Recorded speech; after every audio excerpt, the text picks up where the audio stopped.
2008 সালের মালেগাঁও বিস্ফোরণের নেপথ্যে কারা? ঠিকমতো তথ্য নেই, প্রমাণ নেই, আর তাই প্রাক্তন বিজেপি সাংসদ সাধ্বী প্রজ্ঞা ঠাকুর সহ 7 জন বেকসুর খালাস হওয়ার পর সাধ্বী প্রজ্ঞা ঠাকুরের দাবি তাকে তদন্তের জন্য ডেকে গ্রেপ্তার করা হয়েছিল, আর তারপর অত্যাচার চক্রান্ত করে গেরুয়ার অবমাননা করা হয়েছিল। আজ গেরুয়ার জয় হলো, বক্তব্য সাধ্বী প্রজ্ঞা ঠাকুরের। 2008 সালের 29শে সেপ্টেম্বর মুম্বাই থেকে প্রায় 200 কিলোমিটার দূরে মালেগাঁওয়ের ভিক্ষু চকের কাছে বিস্ফোরণ, 6 জন নিহত, আহত শতাধিক। বিস্ফোরণের ঘটনায় মূল অভিযোগ ওঠে প্রাক্তন বিজেপি সাংসদ প্রজ্ঞা সিং ঠাকুরের বিরুদ্ধে। সেই সময় সামরিক গোয়েন্দা বিভাগে কর্মরত ছিলেন প্রাক্তন সেনা কর্মকর্তা লেফটেন্যান্ট কর্নেল প্রসাদ শ্রীকান্ত পুরোহিত। অভিযোগ ওঠে তার বিরুদ্ধেও।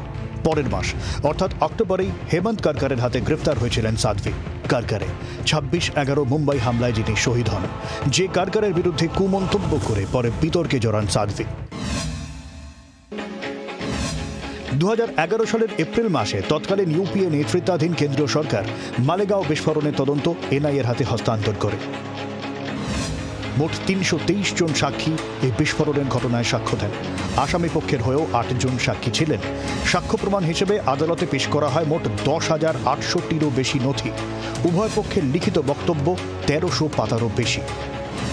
অভিযুক্ত মোট 7 জন: সাধ্বী প্রজ্ঞা সিং ঠাকুর, প্রসাদ শ্রীকান্ত পুরোহিত, রমেশ উপাধ্যায়, অজয় রাহেরকর, সুধাকর দ্বিবেদী, সুধাকর চতুর্বেদী এবং সমীর কুলকার্নি। মামলায় বেকসুর খালাস 7 অভিযুক্তই।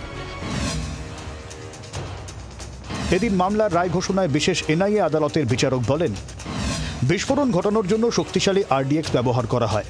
লেফটেন্যান্ট কর্নেল পুরোহিতের বাসভবনে যে আরডিএক্স মজুদ ছিল তাই বিস্ফোরণে ব্যবহার করা হয়, এসবের কোনো প্রমাণ নেই। তিনি যে বোমাটি তৈরি করেছিলেন তারও কোনো প্রমাণ নেই। পাশাপাশি বিচারক আরও বলেন, যে বাইক নিয়ে প্রশ্নচিহ্ন সেই বাইকটিও যে প্রজ্ঞা ঠাকুরের মালিকানাধীন ছিল তারও কোনো প্রমাণ নেই।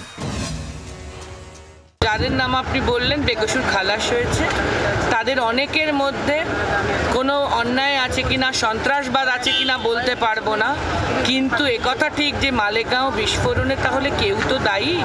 কোর্ট সে ব্যাপারে কোনো কথা জানিয়েছে কি? রায়কে আমরা অত্যন্ত স্বাগত জানাচ্ছি এবং মহামান্য আদালতকে ধন্যবাদ জানাচ্ছি।